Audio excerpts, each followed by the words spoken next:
Well, Roanoke College athletic director Scott Allison enters his last month as athletic director. Last year, Allison announced that on June 30th, he is retiring as the Maroons. After 37 years in the role. Allison is a Roanoke College graduate, as he was the head soccer coach for several years. WFXR Sports Director Jermaine Farrell got a chance to speak to Allison about his longtime career. You can see it attached to the story at WFXRTV.com. Here is a portion of Jermaine's interview. Announce your retirement. What were some of the responses you got from some of your former players, some of your former coaches that were underneath you and everything? What's the response been? Well, it's been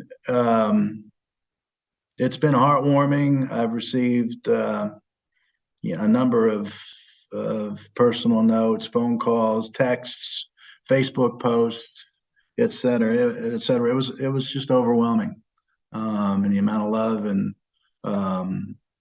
care and concern for me, and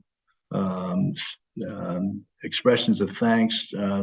They were overwhelming, and I'll be ever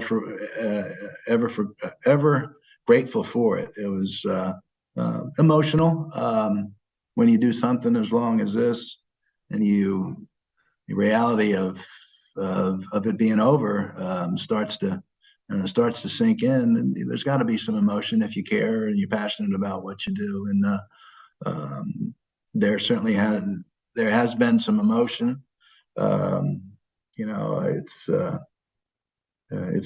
It's just been a great run, and I'd like to be able to look back and think I did a good job. And I think those guys and those guys that played for me, and gals, I coached women's tennis for a year. Those the people that played for me over the years, if they can look back, and when they come back and they still call me coach, if they can feel that they were cared for, and I'll feel like I've found my purpose, and I conquered it. Well, he's leaving, as you heard, at the end of the month, in June. So wish him all the best. He's been fantastic to work with, and shout out to those two guys. I hope they come back with some gold as well. Oh yeah, fingers crossed. I always love a good track story.